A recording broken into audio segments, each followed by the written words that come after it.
विश्वानि देव सवितर्दुरितानि परासुव यद्भद्रं तन्न आसुव।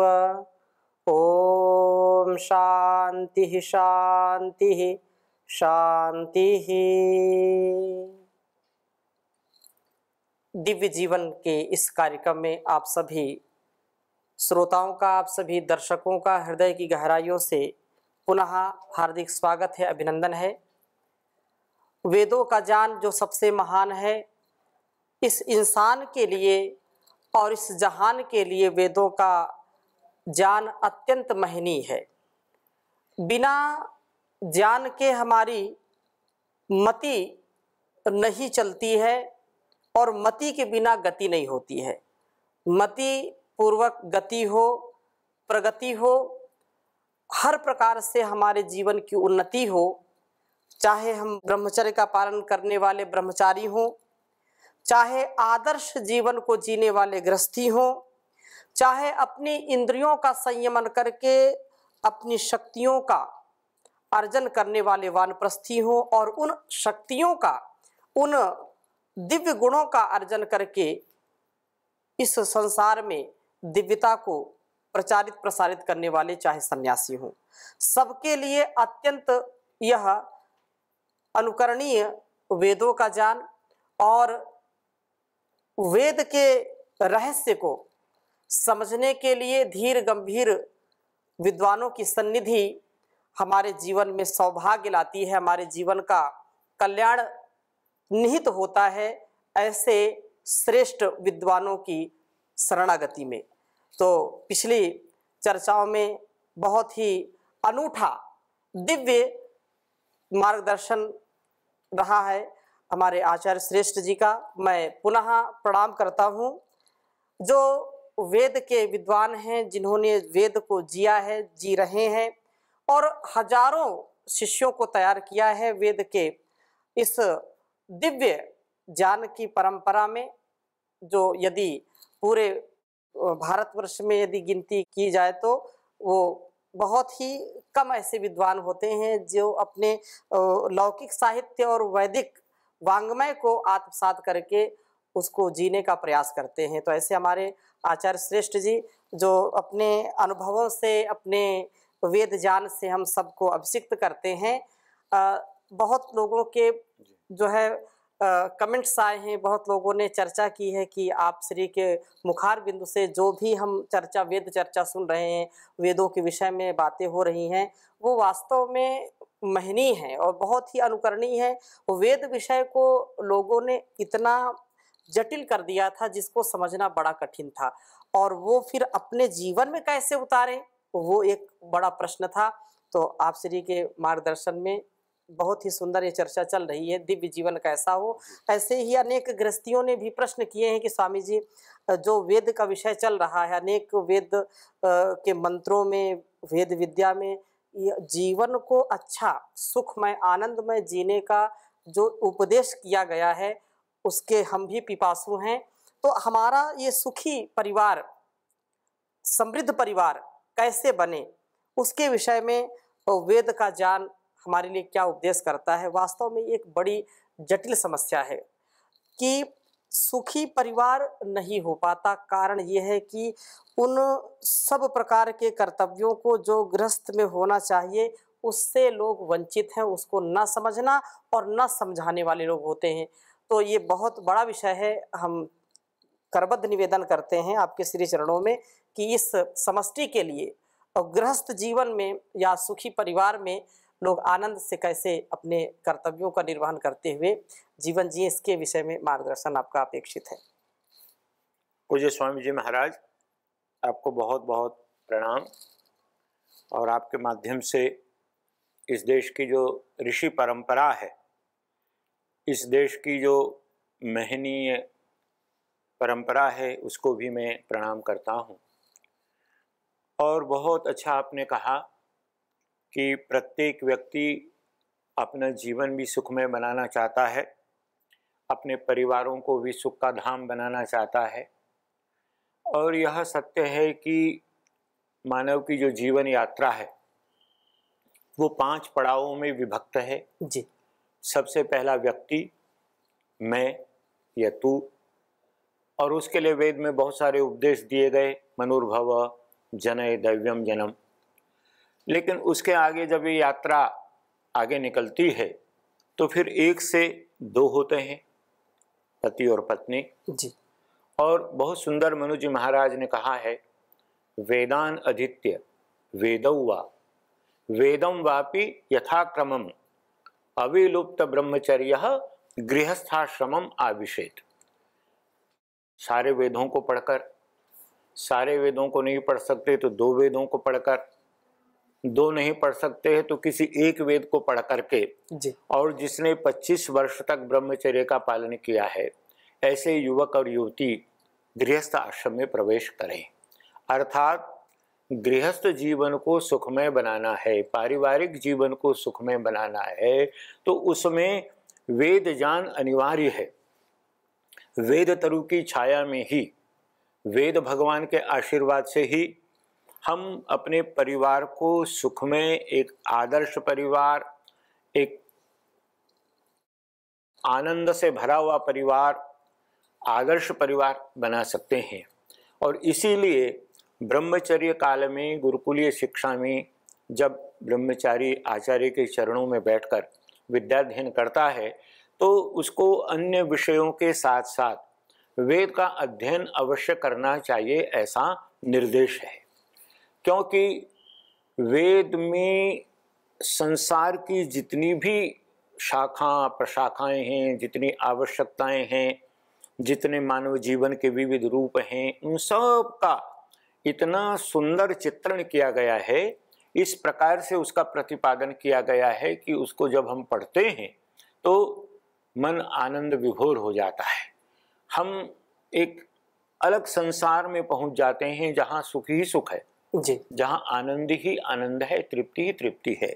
तो मैं निवेदन कर रहा था कि मनु जी ने ही एक जगह बड़ा सुंदर कहा है, यथा नदी नदा सर्वे सागरे यान्ति संस्थितिम तथैव आश्रमिणः सर्वे गृहस्थे यान्ति संस्थितिम। जी। यद्यपि सन्यासी पूज्य हैं, वानप्रस्थी भी वंदनीय है, ब्रह्मचर्य काल का तो गौरव अलग ही है, लेकिन गृहस्थ आश्रम भी, पारिवारिक जीवन भी कोई कम महत्वपूर्ण नहीं है जी। वो इन तीनों से भी अधिक बढ़ चढ़ करके, क्योंकि इन तीनों आश्रमों को परिपुष्ट करने वाला, इन सब की चिंता करने वाला, इन सब की सेवा करने वाला और यथा सामर्थ्य इनके लिए समर्पण करने वाला यदि कोई आश्रम है तो वो गृहस्थ आश्रम है। जब घर ठीक होता है, जब परिवार ठीक होगा, क्योंकि मानव का अधिकांश समय परिवार नाम की संस्था में व्यतीत होता है, इसलिए उसको ठीक बनाने के लिए, उसको अच्छा बनाने के लिए वेद में सैकड़ों ऐसे मंत्र हैं, ऐसी ऋचाएं हैं। परमपिता परमात्मा ने इन मंत्रों के माध्यम से हमको सुखमय पारिवारिक जीवन जीने का एक अनूठा मार्ग दिखाया है। उसकी चर्चा हम करें, उसको हम सुने और तदनुकूल अपने परिवारों को बनाने का प्रयत्न करें। क्योंकि स्वामी जी महाराज इस समय एक बड़ा चिंता का विषय है कि धीरे धीरे परिवार बिखर रहे हैं, परिवारों में टूटन हो रही है जी। और परस्पर जो एक समर्पण की भावना होनी चाहिए थी वो धीरे धीरे क्षीण हो रही है। परस्पर क्लेश, मनोवालिन्य, कहीं स्वाभिमान का संघर्ष, कहीं 2 पीढ़ियों का संघर्ष, न जाने कितने प्रकार की समस्याएं हैं जिनसे आज समाज नाम की संस्था जैसे विदेशों में बिखरी हुई थी, धीरे धीरे उसका प्रभाव भारतवर्ष में भी आ रहा है। और उसके लिए हमको वेद माता की शरण में जाना पड़ेगा, वेद माता से पूछना पड़ेगा कि माँ बताओ हम अपने परिवार को सुख का धाम कैसे बना सकते हैं। ये बहुत अच्छा प्रसंग आप श्री के मुख से हम सुन रहे हैं। जो प्रसंग मनुस्मृति का आप श्री ने कहा है तो उसमें स्वाभाविक प्रश्न एक आता है जी। जो गृहस्थी होते हैं, एक महाभाष्य में कहीं पर आता है कि तत्कारी तद्वेषी। तो ये जो आश्रमों की जो चर्चा है, आश्रमों का जो इतना महिमा मंडन है या उनका महत्व इतना है, फिर कभी कभी ऐसा मन में आता है कि नहीं ये आश्रम अच्छा बहुत है। गृहस्थी कभी सोचता है कि नहीं ब्रह्मचारी ही रहना ठीक है, सन्यासी बन जाओ तो कम से कम गृहस्थी के झंझट से फुर्सत मिलेगी।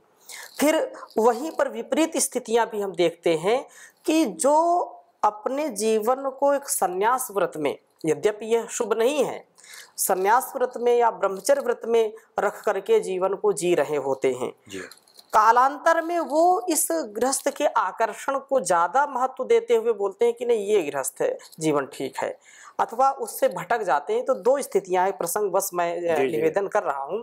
तो इसमें हम कैसे अपने आप को समझाएं, हम सन्यासी हैं या ब्रह्मचारी हैं या जो गृहस्थी हैं, इस असंतुलन में कैसे वो संतुलित रहें? स्वामी जी महाराज, आपने बहुत एकदम सटीक प्रश्न उपस्थित किया है। हमारे यहाँ सारे आश्रमों की मर्यादाएं हैं जी, उनकी एक सुंदर व्यवस्था है जी। ब्रह्मचर्य आश्रम, गृहस्थ आश्रम, वानप्रस्थ और संन्यास, और इनके अपने अपने दायित्व हैं जी। कुछ लोगों को ये मिथ्या भ्रम हो जाता है कि गृहस्थ जीवन केवल भोग विलास के लिए है, मौज करने के लिए है, सांसारिक वैभव एकत्रित करने के लिए है। लेकिन हमारी जो परंपरा है उस परंपरा में कहीं भी इस प्रकार की बात नहीं कही गई है कि गृहस्थ में केवल भोग विलास के लिए प्रवेश करे, केवल काम वासनाओं की संतुष्टि के लिए गृहस्थ जीवन में प्रवेश किया जाए। अपितु गृहस्थ जीवन अपने आप में एक बहुत बड़ा यज्ञ है, एक बहुत बड़ा अनुष्ठान है। भगवान श्री राम गृहस्थ थे, योगेश्वर श्री कृष्ण गृहस्थ थे, राजा दशरथ और कौशल्या जैसी माता गृहस्थ में न होते तो इस संसार को मर्यादा पुरुषोत्तम राम जैसा एक रत्न कैसे प्राप्त होता। यदि जनक जैसे राजा न होते विदेह गृहस्थ में, तो जानकी माँ सीता जैसी देवी संसार को कैसे प्राप्त होती। जितने भी महापुरुष हुए जी, चाहे परम पूज्य स्वामी रामदेव जी महाराज हों, श्रद्धेय आचार्य बालकृष्ण जी हों, या आप जैसी विभूतियाँ हों जिन्होंने युवावस्था में ही संसार के आकर्षणों का परित्याग करके और संन्यास का व्रत लिया है, ये सब जहाँ से आते हैं, जो इनकी गंगोत्री है, जो इनकी उद्गमस्थली है, वह गृहस्थ आश्रम ही है, वह परिवार है। तो परिवार जितना संस्कारवान होगा, परिवार जितना मर्यादा में चलने वाला होगा, पति पत्नी जितने तपस्वी होंगे, सदाचारी होंगे, संयमी होंगे, स्वाध्यायशील होंगे, पढ़े लिखे हुए होंगे। और इसीलिए मनु जी महाराज ने कितना सुंदर लिखा है, पंचैतांस्तु महायज्ञान यथाशक्ति नहापयेत। ये जो पंच महायज्ञ हैं, जो गृहस्थी को करने ही करने हैं, और कहा है कि इनको कभी न त्यागे, इनका कभी परित्याग न करे। तो ये पंच महायज्ञों की परंपरा ब्रह्म यज्ञ, देव यज्ञ, पितृयज्ञ, अतिथि यज्ञ और बलि वैश्वदेव यज्ञ, जो नित्य प्रति इन 5 यज्ञों को करेगा, जो नित्य प्रति सन्यासियों का, महात्माओं का, उपदेशकों का, सदाचारी जनों का मान सम्मान करेगा, सबका आदर सत्कार करके, सबको भोजन करा करके बाद में भोजन प्राप्त करने की इच्छा रखेगा, ऐसा गृहस्थ आश्रम कभी भी समाज के लिए भार नहीं हो सकता। वो समाज के लिए आदर्श होता है।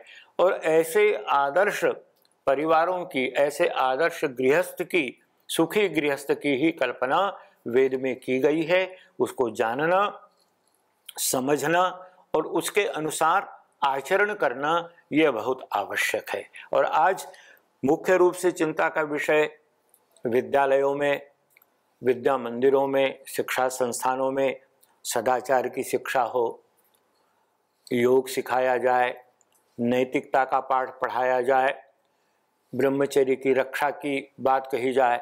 उसके साथ साथ पारिवारिक जीवन में भी, गृहस्थ जीवन में भी पति और पत्नी को, भाई भाई को, भाई बहन को, माता पिता को किस प्रकार से व्यवहार करना चाहिए, यह भी शिक्षण देना बहुत आवश्यक है। और उसके लिए सर्वथा दोष रहित, पूर्णतः शुद्ध उपदेश चिंतन यदि कहीं है तो उसका नाम है वेद भगवान।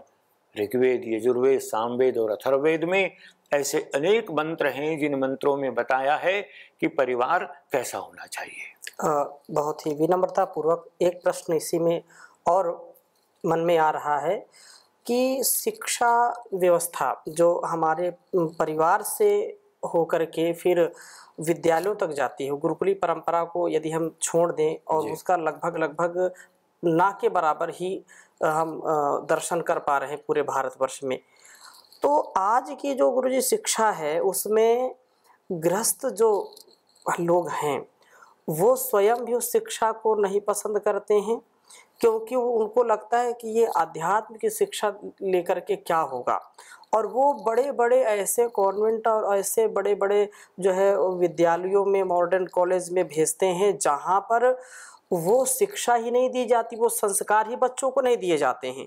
वहाँ पर तो अलग अलग मत, पंथ, संप्रदायों की चर्चा, अपने जो भारतीय संस्कृति है, जो ऋषियों की परंपरा है, इस परंपरा को तो कतई वो पसंद ही नहीं करते और न वो चाहते हैं कि उस विद्यालय के विद्यार्थी ऐसा करें।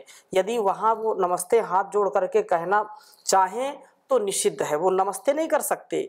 वो यदि कोई तिलक या कोई ऐसा कुछ जो पहचान है, चोटी रखना, जनेऊ रखना, जो हमारी संस्कृति है, तो ऐसे, क्योंकि इस वैदिक चैनल के माध्यम से दिव्य जीवन को सब सुन रहे हैं, तो ये कहाँ तक उचित है, क्योंकि हम सुखी परिवार की चर्चा कर रहे हैं और हम बच्चों को ऐसे विद्यालय में पढ़ाएंगे तो जहाँ पर न माता पिता, गुरु, आचार्य का सम्मान क्या होता है जानते नहीं, सेवा शुश्रूषा कैसे की जाती जानते नहीं, उनको सिखाते ही नहीं है, तो वो कहाँ तक उचित है। स्वामी जी महाराज, एक बड़े भ्रम की स्थिति है। कुछ लोगों का ये मानना है कि जो गुरुकुलीय शिक्षा है, हमारी जो प्राचीन शिक्षा पद्धति है, आर्ष शिक्षा पद्धति है, ये केवल उपासना या कर्मकांड की ही शिक्षा देती है। ऐसा मानना सर्वथा अनुचित है। हमारी गुरुकुलीय शिक्षा पद्धति में, जिसके बड़े बड़े संस्थान किसी समय में इस देश में हुआ करते थे, जहाँ हजारों हजार विद्यार्थी ब्रह्मचर्य का व्रत लेकर के आचार्यों के चरणों में रह करके विद्याध्ययन करते थे, उनको इस आध्यात्मिक, धार्मिक, वेद की शिक्षा के साथ साथ जितने भी और शिक्षा के क्षेत्र हो सकते हैं, राजनीति, अर्थनीति, विज्ञान, कृषि विज्ञान, सब के सब विषयों का भी उसी प्रकार से अध्यापन किया जाता था जिस प्रकार से वेद आदि का और चरित्र का पाठ पढ़ाया जाता था। अब बहुत सारे बंधुओं को ये भ्रांति हो गई है कि संभवतः गुरुकुलीय शिक्षा को प्राप्त करने के बाद व्यक्ति के सामने आजीविका का कोई बहुत बड़ा प्रश्न खड़ा हो जाएगा और वो धनार्जन करने में समर्थ नहीं हो सकेगा। जबकि मुझे ऐसा लगता है कि जिसने अपनी इस प्राचीन शिक्षा पद्धति के साथ साथ अर्वाचीन शिक्षा पद्धति दोनों को ग्रहण किया है, उसके दोनों हाथों में लड्डू होते हैं। एक तरफ वो श्रेय मार्ग का पथिक बनता है, दूसरी ओर प्रेय मार्ग को भी प्राप्त करता है। उसके पास आध्यात्मिक ऐश्वर्य भी होता है और भौतिक ऐश्वर्य भी होता है। और इसके अनेक उदाहरण आपको इतिहास के पन्नों से दिए जा सकते हैं कि जिन्होंने इस मार्ग का अवलंबन किया और वे वैभव के चरमोत्कर्ष को, वैभव के दिव्य स्वरूप को प्राप्त करते रहे। किसी भी प्रकार की कोई कमी, कोई अभाव उनके जीवन में नहीं होता रहा। हम केवल अंधे धन की दौड़ में दौड़ते रहे, धनम धनम धनम धनम यही पुकारते रहे और उसमें अपनी सारी मर्यादाएं, सारी नैतिकता, अपने परिवार के दायित्व, समाज के प्रति, राष्ट्र के प्रति अपनी जो जिम्मेदारियां हैं, उनको विस्मृत करके हम केवल मात्र येन केन प्रकारेण धन अर्जन की, भोग प्राप्त करने की इच्छा लेकर के यदि चलेंगे तो ना तो हमारा व्यक्तिगत जीवन सुखी होगा, न पारिवारिक जीवन अच्छा रहेगा, न समाज में सुख समृद्धि होगी, न राष्ट्र वैभवशाली होगा। इसलिए इन सब बातों में समन्वय बनाते हुए आगे बढ़ना चाहिए, तभी व्यक्ति का और परिवार का जीवन सुखमय हो सकता है। जी, तो ये हमको सुनिश्चित करना चाहिए कि वास्तव में प्राचीन जो शिक्षा है उसका भी हम अपमान ना करें, उसको हम सिरोधार्य करें, तथा केवल उसी के चक्कर में जो लोग पढ़ करके जो आधुनिक शिक्षा है या जो आगे बढ़ने की शिक्षा है, वैज्ञानिक जो शिक्षा है, उसको भी उतना ही मान दें, उसके साथ साथ अपने संस्कारों का भी ध्यान रखें, तो ये सुखी परिवार के लिए बहुत उत्तम होगा। जी जी जी। और क्या क्या? हाँ, मैं ये निवेदन करना चाहता था स्वामी जी महाराज जी, कि जैसे हमारी जो वैदिक पद्धति है, वैदिक जीवन पद्धति में जिस प्रकार का जीवन जिया जाता है, जैसे मनु जी ने कहा ब्राह्मे मुहूर्ते बुद्धेत धर्मार्थौ चानुचिंतयेत काय क्लेशान तन्मूलान वेद तत्वार्थ में वच। जो ब्रह्म मुहूर्त में जाग करके और ईश्वर की आराधना, योगाभ्यास, शारीरिक व्यायाम आदि सारे कृत्यों को सूर्योदय से पहले ही कर लेगा तो उसके लिए पूरा का पूरा दिन और पुरुषार्थ करने के लिए है। जी, किसी भी प्रकार का पुरुषार्थ, और हमारे यहाँ प्रार्थनाएं की गई हैं वेद मंत्रों में, अग्ने नय सुपथाराय। हमने कभी निर्धनता, गरीबी, दीनता की भगवान से प्रार्थना नहीं की। हमने सदा प्रभु से ये कहा कि हम धन ऐश्वर्यों के स्वामी हो, लेकिन उसमें एक शर्त हम जोड़ करके प्रार्थना करते हैं कि सुपथा, सुपथ पर चल करके हम इन सारे ऐश्वर्यों को प्राप्त करें। वयम श्याम पतयो रयिणाम। और वेद तो कहता है अहम भूमिम अददाम आर्याय, मैंने ये सारी की सारी रत्न भरी पृथ्वी, ये रत्नम भरा, ये धरा, ये पृथ्वी, ये सारी की सारी आर्य अर्थात श्रेष्ठ पुरुषों के लिए ही दी है, चरित्रवान लोगों के लिए ये सारा ऐश्वर्य है। वो उसका अधिक से अधिक अर्जन करें, लेकिन शतहस्त समाहर सहस्र हस्त संकिरा, मानव सैकड़ों हाथों से कमाओ और हजारों हाथों से उसका वितरण करो, बांटो। ईशावास्यमिदं सर्वम यत्किंच जगत्याम जगत तेन त्यक्तेन भुंजिता। वेद का ये संदेश है कि उसका त्याग पूर्वक उपभोग करो। माँ गृधा कस्य सुधनम, किसी दूसरे के वैभव को देखकर, पराई संपत्ति को देखकर गृद्ध दृष्टि मत रखो, उसको देखकर अपने अंदर लालसा, लोभ पैदा मत करो। कस्य सुधनम, क्योंकि जितना भी धन है ये सारा का सारा उसका प्रजापति का है, परमपिता परमात्मा का दिया हुआ है। हम तो उसके केवल ट्रस्टी हैं, न्यासी हैं। उसकी ठीक प्रकार से देखभाल करना, उसकी सुरक्षा करना और समय आने पर उसको उसी प्रकार से वापस लौटा देना, ये हमारा सबका दायित्व है। और इसी प्रकार के उपदेश वेद में दिए गए हैं। यहाँ पर अनेक लोग जो रात्रि में सेवाएं देते हैं, अपने राष्ट्र की सेवा में, सुरक्षा में, रक्षा में अपने को लगा करके रखते हैं, उस व्यक्ति के लिए ब्रह्म मुहूर्त में उठना, वो तो स्वयं जगा हुआ है, फिर वो तो ब्रह्म मुहूर्त में कभी सोने का जो है प्रयास करता है। तो ऐसे लोग जो इस वैदिक परंपरा को भी आत्मसात करके इसकी जो महत्ता है, इसकी दिव्यता, उसको भी वो अर्जित करना चाहते हैं, तो उनके लिए क्या उपाय है? हाँ, उनके लिए उपाय ये है कि एक होता है नियमित दिनचर्या, सामान्य रूप से प्रतिपादित दिनचर्या, जो उसको अंगीकार करके उसके अनुसार अपना जीवन चला सकते हैं, उनके लिए वह मार्ग उचित है। लेकिन एक है कि व्यक्ति से बढ़कर परिवार है, परिवार से बढ़कर के समाज है, समाज से बढ़कर के राष्ट्र है और राष्ट्र से बढ़कर के विश्व है। तो राष्ट्र की सेवा के लिए, समाज की सेवा के लिए किसी ने कोई भी मार्ग स्वीकृत कर लिया और वो उस मार्ग पर जा रहा है, तो उसके लिए वो जो एक परिकल्पित, जो एक निर्धारित दिनचर्या है, उस पर चलना कोई आवश्यक नहीं है, लेकिन उनके लिए भी सुखी परिवार के, समृद्ध परिवार के, वैभवशाली परिवार के अनेक मार्ग हैं, अनेक उपाय हैं।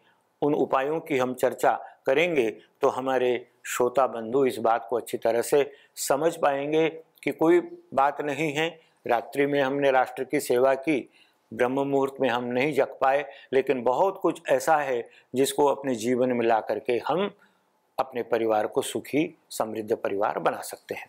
बहुत बहुत हृदय की गहराइयों से धन्यवाद है कि ऐसे ऋषिकल्प आचार्य प्रवर के सानिध्य में हम वेद, उपनिषद, दर्शन और स्मृतियों के गूढ़ रहस्य को, जो हमारे लिए संन्यास धर्म हो, चाहे ब्रह्मचर्य का धर्म हो, चाहे गृहस्थी या वानप्रस्थी का धर्म हो, परंतु एक बात जो आचार्य श्री के मुख से निकली कि सभी आश्रमों का जो मूल है, सभी आश्रमों का जो भरण पोषण करने वाला गृहस्थी आश्रम, इसके सुखी होने से सारा संसार सुखी होता है।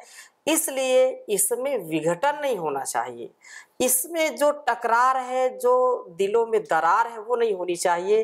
तो ये बहुत ही सुंदर विषय है और वेद माता कल्याणी, वेद माता इसके लिए क्या क्या हमको शिक्षा देती है और हमारे ऋषि मुनियों ने कैसा जीवन जी करके उन्नत गृहस्थ को, जो बहुत उच्च चेतना में जी करके, त्याग पूर्वक जी करके इस सारी समष्टि को दिव्यता से भरते थे, हम भी आज उनको, उन गुणों को आत्मसात करेंगे तो अवश्य में हमारा जीवन भी सफल होगा। आप सभी की ओर से मैं पुनः आचार्य श्री को प्रणाम करता हूं और आज की कक्षा को, आज की चर्चा को यहीं पर विराम करते हैं। शेष चर्चा आगे करेंगे इस दिव्य जीवन में सुखी परिवार।